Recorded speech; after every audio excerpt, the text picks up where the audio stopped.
Quelle fin de championnat stressante. C'est vraiment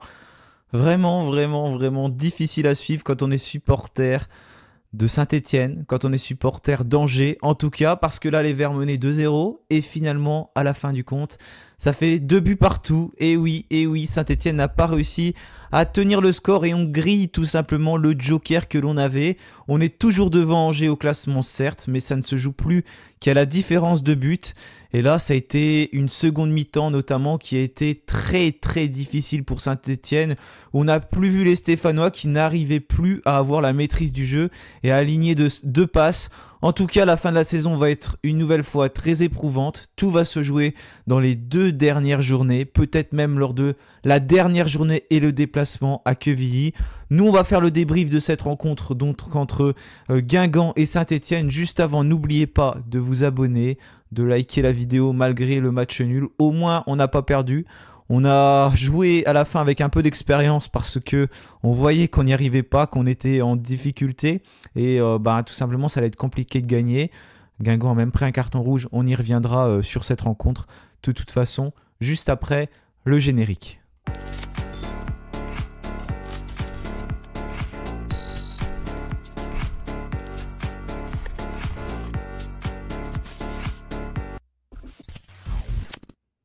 Ah oui, on pensait que tout avait bien commencé au stade du Roudourou alors que Saint-Étienne a mené 1 puis 2-0 durant la première mi-temps, mais finalement c'était sans compter sur les Guingampais qui se sont réveillés pour aller chercher eux un objectif bien précis, et tout simplement pouvoir croire encore aux chances de jouer les barrages. Ça semble compliqué parce qu'il fallait plutôt une victoire pour eux. En tout cas, quand même félicitations à eux pour leur seconde mi-temps parce que ils ont joué tout simplement, ils ont réussi à reprendre un petit peu leurs esprits après la première mi-temps, ils étaient mis en difficulté pour pouvoir remettre le pied sur le ballon, mais qu'est-ce que ça fait suer, qu'est-ce que c'est frustrant. Frustrant, c'est peut-être pas le terme parce que on mérite pas de gagner quand on voit la seconde mi-temps des Verts, bien évidemment.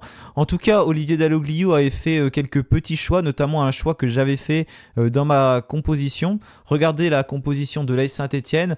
On retrouvait dans les buts Gauthier Larsonneur. À droite, c'était Ivan Masson. À gauche, Léo Petro, Nadé dans l'axe en compagnie d'Anthony Briançon.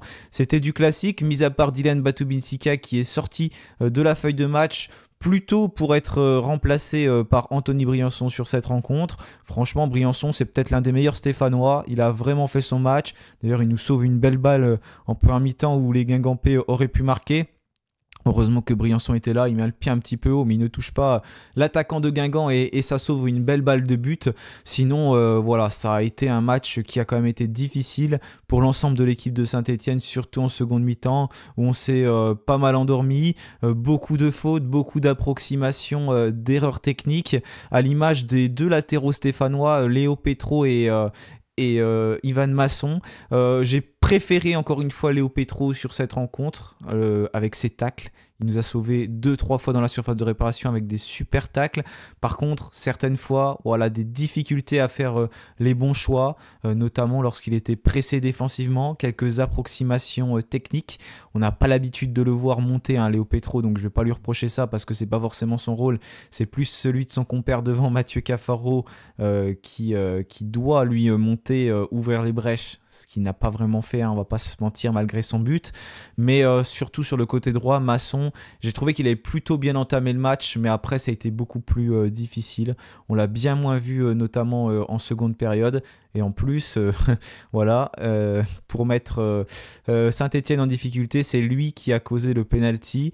Il fait beaucoup d'erreurs sur les derniers matchs, beaucoup de pertes de balles, beaucoup de moins bien. Je dis pas ça parce qu'on a fait match nul et on gagnait 2-0.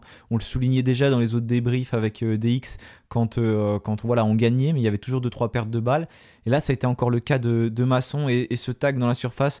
Je trouve un petit peu bête, il savait qu'il allait faire faute, il était en retard et il commet cette erreur. Là, Monsieur Paradis désigne le point de pénalty, il n'y a clairement rien à dire. Il y a tout à fait pénalty pour Guingamp à ce moment-là et c'est ce qui les a vraiment remis en confiance parce qu'ensuite, on a été vraiment très en difficulté. Ils ont pu emballer le match, vraiment prendre le jeu à leur contre pour mener et puis pour mener, donner le rythme quoi dans ce match et puis finalement revenir à 2-1 puis à 2-2 et on aurait pu même trembler jusqu'au bout. Il y a eu 2-3 3 petites occasions à la fin de cette seconde mi-temps qui auraient pu nous mettre dans le mal. Finalement 2-2, c'est un moindre mal quand on voit la physionomie du match.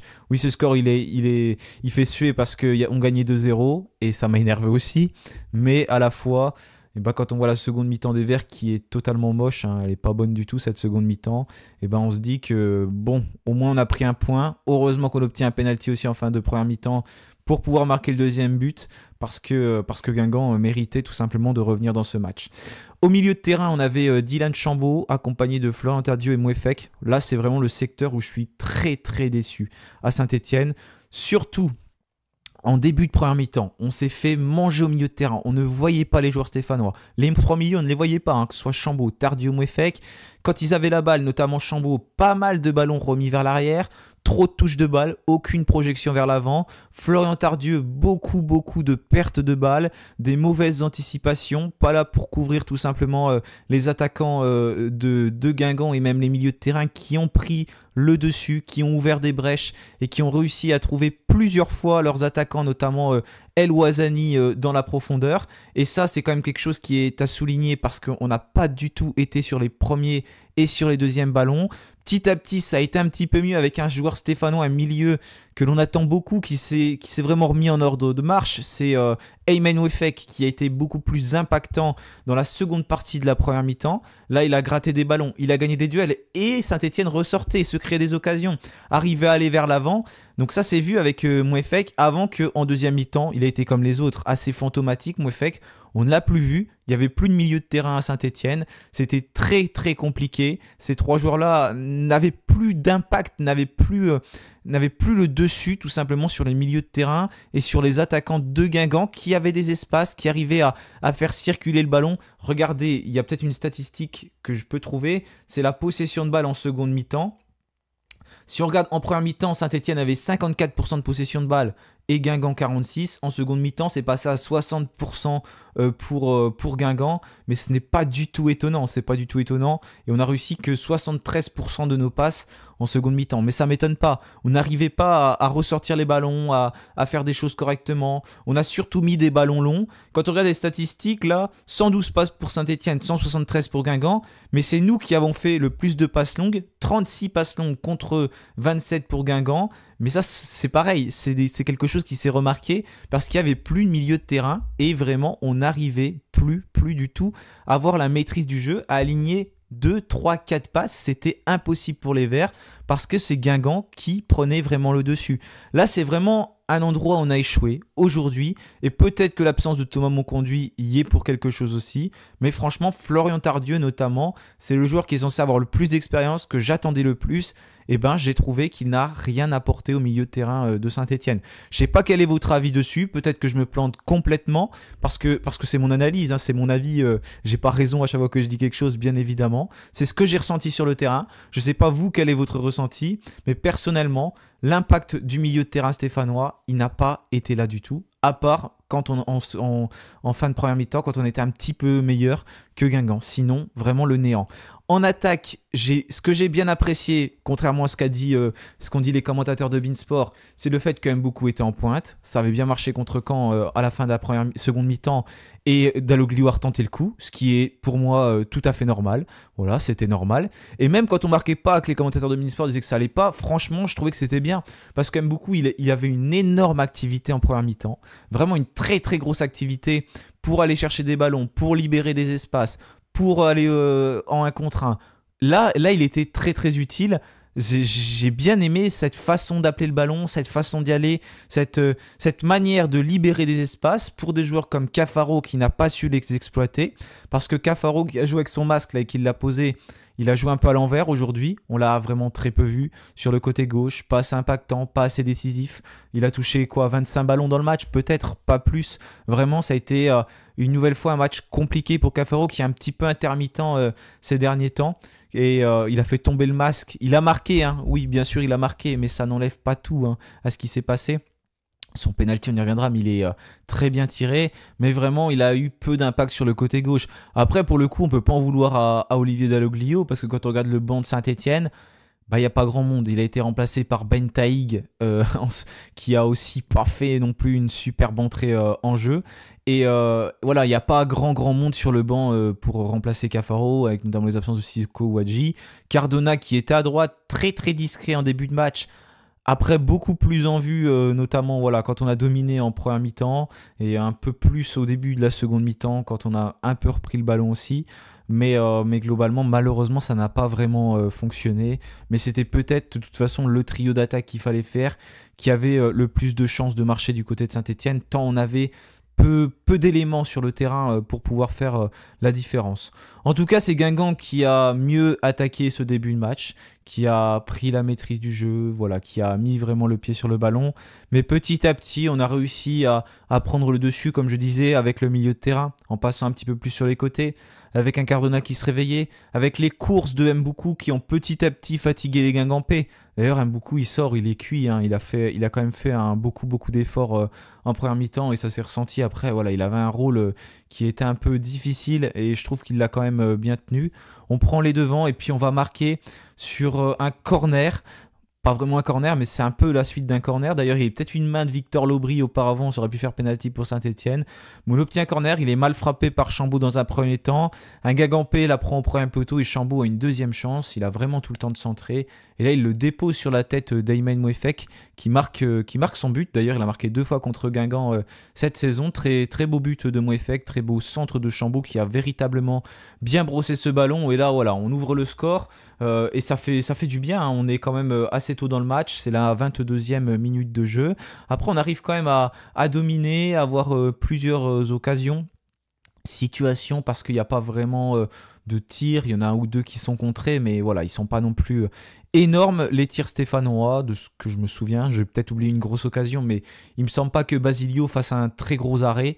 Et ensuite, on a le deuxième but qui va arriver grâce à une provocation de Saint-Etienne, de Cafaro qui arrive dans la surface de réparation adverse. Et puis là, c'est Victor Lobry qui nous a bien aidé d'ailleurs. Et la sortie de Victor Lobry, elle a été mauvaise pour Saint-Etienne parce que c'est là que Guingamp a vraiment commencé à reprendre le jeu à son compte. Lobry qui tacle Cafaro, la faute commence en dehors de la surface mais finit dedans. Donc il y a pénalty pour les Verts et là c'est Cafaro qui va la transformer. Basilio est pris à contre-pied, très bien tiré de la part de Cafaro et on se dit que Saint-Etienne a fait l'essentiel. D'ailleurs Mouefek dit à la mi-temps qu'il faut faire attention parce que les équipes peuvent revenir. Et malheureusement, il aurait dû se taire parce que c'est ce qui s'est passé. La seconde mi-temps pour les Verts, elle est pas du tout bonne. On peine à prendre le jeu à notre compte, à avoir la maîtrise du ballon et puis on relance Guingamp grâce à un penalty. Mais auparavant, quelques minutes avant, on aurait pu marquer un troisième but. Là, on aurait tué le match. Avec Mboukou, on a une superbe action, ça part du côté gauche, je sais plus qui fait une belle transversale dans un premier temps, c'est peut-être Petro, et après ça part petit à petit, il y a Cardona qui est trouvé, et Cardona il remise pour Mboukou qui met la balle au-dessus alors qu'il était un peu seul dans la surface de réparation. C'était très dommage de rater cette occasion, et là on en rate une autre je crois après, je sais plus, il me semble qu'il y en a une avec Cafaro, il y a quelque chose qui se passe, et puis Guingamp qui va marquer donc ce penalty, la faute bête commise par Masson. Et puis on a le second but qui arrive à la 84e minute de jeu. Là c'est Cardona qui revient, qui tacle. Il y a coup franc pour Guingamp. Et là, mauvais placement de la défense stéphanoise. Les Guingampais qui touchent 2 fois le ballon de la tête. Et puis ça finit au fond. L'Arseneur ne peut rien faire. L'Arseneur qui avait été sauvé d'ailleurs auparavant par Sabar. Hein, ça chauffait sur son but. Briançon qui avait fait 2-3 très belles interventions. C'est peut-être l'homme du match. Côté stéphanois, le capitaine Briançon qui a pour le coup, je trouve, vraiment fait son match. Il a été très intéressant. Et puis Guingamp qui marque donc ce second but. Ça fait 2 partout à ce moment-là.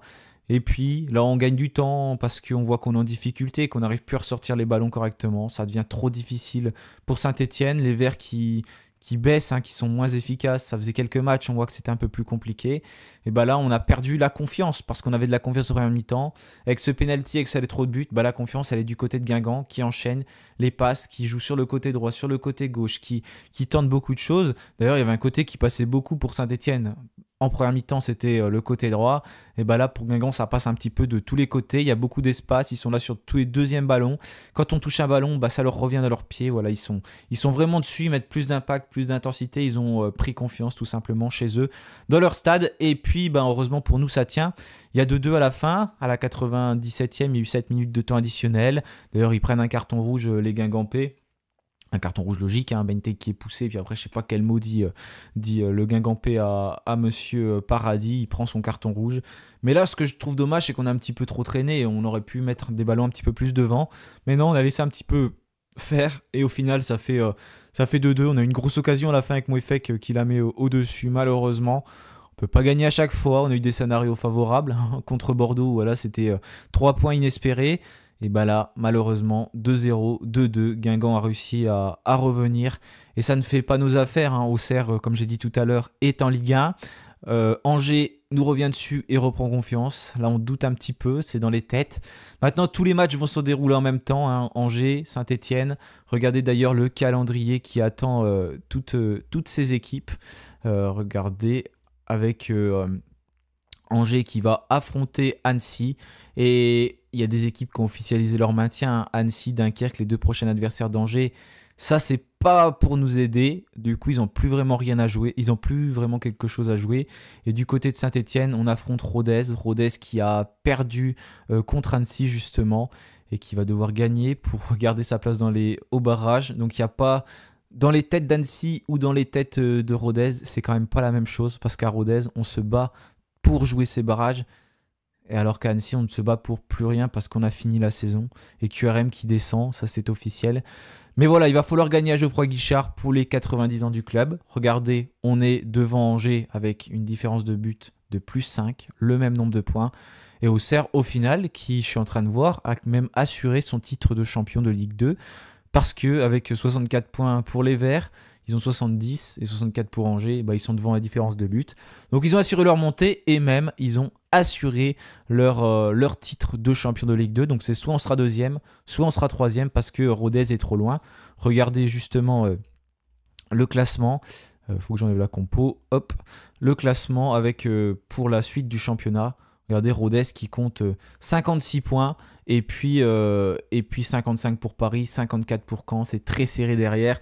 Guingamp qui est revenu à 51, qui est voilà, quasiment foutu pour jouer les barrages. Donc ça fait un petit peu mal hein, de voir qu'ils ont revenu pour match nul pour au final rien faire. Mais en tout cas, il va falloir se méfier bien évidemment de Rodez qui est un peu la bête noire de Saint-Etienne. J'ai vu que l'Arseneur se plaignait un petit peu de la cuisse. J'espère rien de grave. J'ai pas d'infos là par rapport à ce qui s'est passé. J'ai rien revu. Mais j'espère qu'il n'y aura rien de grave pour lui. En tout cas, ben, ça va tout jouer à la fin.